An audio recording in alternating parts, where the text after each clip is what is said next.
It's not just who you know, but it's how you know them and how you care about them and develop those personal relationships with them.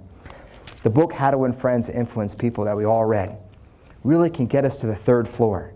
The niceties of using someone's name, writing thank you notes, looking someone in the eye, handshaking, saying thank you, speaking about their interests, seeming like you're genuinely interested in them when you're just trying to be genuinely interested in them.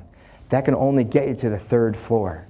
And it might get you some sales, it might get you, salesperson of the year, it might grow your company 5, 10, 20%. You might live your life totally successful, but you've missed what it tastes like to live on the 4th or 5th floor with relationships. There's a gentleman named Steve Farber. So what are the things that you need to do to get to the 5th floor? So I started thinking about that, and there are really 4 or 5 things that came to my head. To get to the level of the 5th floor relationship, it has to move beyond the niceties of using people's names and saying thank you and speaking about other people's interests. You have to advance people. So the first one is the law of advancement. Advancing others. When you think about it, advancing others. When you go into a relationship, a business relationship, most people think, what can I get from that person? My job is to take so-and-so to lunch because I'm going to sell them my widget. I want to push my sale. That's a transaction.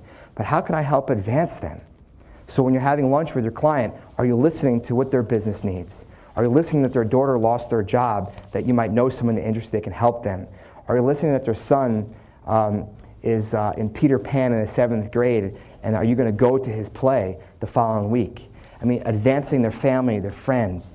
That's the important thing about 5th floor relationships. So when you go into these relationships, you can't go into what's in it for me. You have to go into how can I advance this person and be successful? And I remember when I first moved to Colorado and I was getting in the fundraising business to start my own nonprofit. The next one is the law of influence. I mean, each of us have this influence. Each of us knows different people. Each of us has an influence of power that has relationships with different people that can help people. But most of us, we use that influence for our gain.